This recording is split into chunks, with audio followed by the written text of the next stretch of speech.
Hi medias, ஒரு unboxing video தான் பார்க்க போகிறோம். ஃப்ளிப்கார்ட்லேருந்து போன வாரம் ஒரு அன்பாக்சிங், இந்த வாரம் ஒரு முக்கியமான ஒரு பொருளை தான் வந்து ஆர்டர் பண்ணியிருந்தேன்.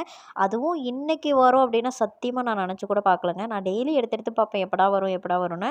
ஸோ நான் ஆர்டர் பண்ணி வந்து பார்த்திங்கன்னா 7 நாள் பக்கம் ஆயிடுச்சுங்க. இன்றைக்கி கரெக்டாக வந்துருச்சு. ஆனால் இன்றைக்கி வரும் அப்படிங்கிறது சத்தியமாக எனக்கு தெரியாது. மெசேஜோ காலோ இது எதாக இருந்தாலுமே கார்த்திக்கு தாங்க வரும். ஏன்னா நான் கார்த்தியோட மொபைல் நம்பர் கொடுத்து தான் வந்து பார்த்திங்கன்னா யூஸ் பண்ணிகிட்டு இருந்தேன். ஸோ அதனாலவே வந்து பார்த்திங்கன்னா எந்த பொருள் வந்திருக்கு அப்படிங்கிறதே எனக்கு தெரியாது. கார்த்திக்கு கால் பண்ணி சொல்லியிருப்பாங்க போல இருக்குது. கார்த்தி எனக்கு கால் பண்ணி இந்த மாதிரி பொருள் வந்து கொரியர் எடுத்துகிட்டு வந்திருக்காங்க, போய் வாங்கிக்கோ அப்படின்னு சொல்லி சொன்னாங்க. பார்சலை அன்பாக்சிங் பண்ணுறப்ப கூட எனக்கு வந்து சிவன் ஸ்டாச்சு தான் நம்ம ஆர்டர் பண்ணியிருந்தோம், அதுதான் வரும் அப்படிங்கிறது எனக்கு தெரியலங்க. அதுவும் இன்றைக்கி வந்திருக்கு பார்த்தீங்களா, சிவன் ராத்திரி, அதுமா இது என் கைக்கு கிடைக்கும் அப்படின்னா நான் கொஞ்சம் கூட நினைக்கவே இல்லைங்க. சிவன் ஸ்டாச்சுக்கு முன்னாடி வந்து பார்த்திங்கன்னா ஒரு 2 பொருள் ஆர்டர் பண்ணியிருந்தேங்க. அது வந்து இப்போ 10-12 நாள் ஆயிடுச்சு, இப்போ வரைக்குமே வரல. ஸோ சிவன் ஸ்டாச்சு வந்து பார்த்திங்கன்னா 7 நாள் தான் ஆச்சு.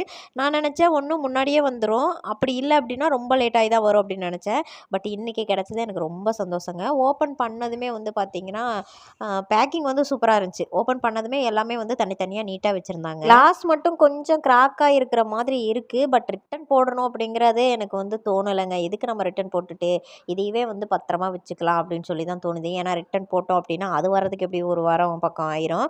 ஸோ வந்ததுமே வந்து பார்த்திங்கன்னா முக்கோண சேஃபில் வந்து ஒரு 10 பீஸ் சாம்பிராணி கொடுத்துருந்தாங்கங்க. அதை வந்து பார்த்திங்கன்னா நம்ம பற்ற வச்சுட்டு அதில் வந்து ஒரு குட்டியாக ஹோல் மாதிரி கொடுத்துருக்காங்க. அந்த இடத்துல நம்ம வச்சோம் அப்படின்னா மேலேருந்து அந்த புகை வந்து பார்த்திங்கன்னா நேராக போய் சிவன் மேலே படுற மாதிரி இருக்கும். அது வந்து புகை போகிற மாதிரியே இருக்காதுங்க.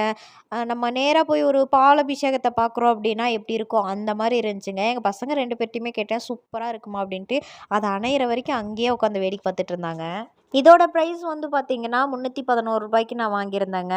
ஸோ ப்ராடக்ட் வந்து சூப்பராக இருந்துச்சு. பட் அந்த கண்ணாடி கிளாஸ் மட்டும்தான் எனக்கு கொஞ்சம் டிஸ்டர்பன்ஸாக இருக்கிற மாதிரி இருக்குது. பட் எனக்கு ரிட்டன் போடவும் விருப்பம் இல்லைங்க. அதனால் இது வந்து பார்த்திங்கன்னா 4 பாயிண்ட் வந்து ஸ்டார் ரேட்டிங் கொடுக்கலாம். சிவன் ஸ்டாச்சு பார்க்குறதுக்கு எப்படி இருக்குன்னு மறக்காமல் கமெண்ட்டில் சொல்லுங்கள். உங்களுக்கு சிவன் பிடிக்கும் அப்படின்னா லைக் பண்ணிவிட்டு நம்மளோட சேனலை சப்ஸ்கிரைப் பண்ணி சப்போர்ட் பண்ணுங்கள். அடுத்த ஒரு மினி விளாகில் பார்க்கலாம். ஓகே, பாய்.